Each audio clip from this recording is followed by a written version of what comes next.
A zebra is a striped ruminant that looks as if someone painted black and white calligraphy across a horse's silhouette, but that simple visual trick hides a creature full of surprising complexity. From a distance, the stripes resolve into pattern. Up close, they become a map of individuality. No two zebras wear the same arrangement. Each coat is an identifier as precise as a fingerprint and as elegant as a living barcode. Their bodies combine compact power with surprising agility, built for sudden bursts and long, watchful grazing. A zebra's legs are sturdy and springy, its shoulders and haunches muscled for quick pivots and hard sprints. Unlike some of its more placid ungulate cousins, the zebra moves with an alert, almost angular energy, always ready to shift from calm grazing to decisive escape. The face of a zebra is both arresting and approachable. Broad, dark eyes set beneath a ridged brow. Long ears that swivel independently like subtle mood flags. And a muzzle designed for precise nibbling of tough grasses. When it lifts its head to scan the savanna, that head seems to hold a small drama, an expression of constant appraisal, as if the world is perpetually being measured for risk and opportunity. Stripes do more than decorate. They break up the animal's outline in sunlight and shadow, a disruptive camouflage that confuses predators at a distance and makes it hard to target a single individual within a moving group. Scientists also suggest the patterns help regulate temperature, deter biting flies, and facilitate recognition between herd members. The stripes are multifunctional art, physics, and social signal all braided into fur. Zebras are social engineers of the grasslands. Their herds are organized with a blend of loyalty and tension. Family groups form tight units around a stallion and several mares, while larger aggregations ebb and swell with seasons and water. Grooming and mutual vigilance bind them. One pair of eyes dozes, while another keeps watch, creating a social safety net that's simultaneously tender and pragmatic. Listen to a zebra and you'll hear a voice rougher than a horse's bray, that carries irritation, alarm, or the blunt business of communication. Their sounds are part of a vocabulary of survival. Close-range snorts and nuzzles for the young, louder calls to gather the dispersed, and a palette of body language, tails, ear orientation, cheek rubs that subtends the more urgent vocal signals. A zebra's life is choreographed around scarcity and plenty. Seasonal rains paint the plains green and fatten the herds. Drought compresses territories and magnifies conflicts.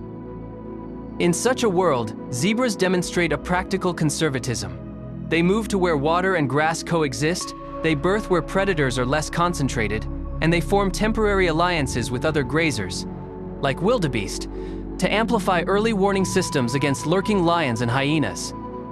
Despite an image of perpetual wilderness, zebras are adaptable in ways that make them survivors.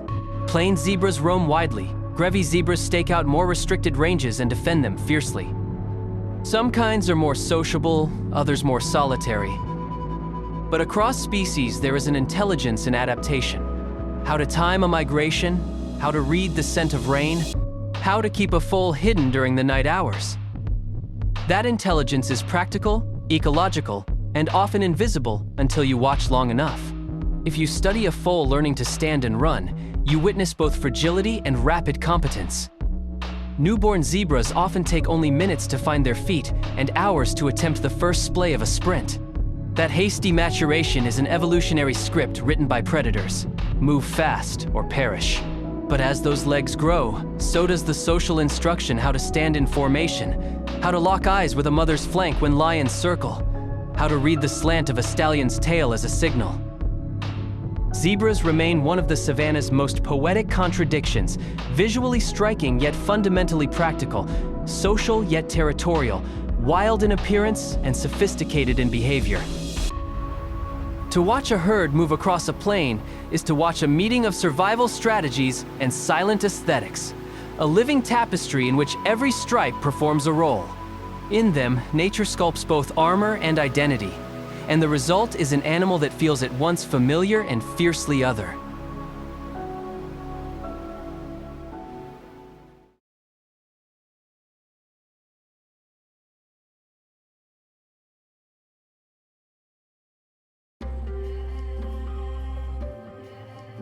Zebras reproduce through a cycle shaped by competition, bonding, and careful timing, creating a rhythm of life that matches the harshness and beauty of the savanna.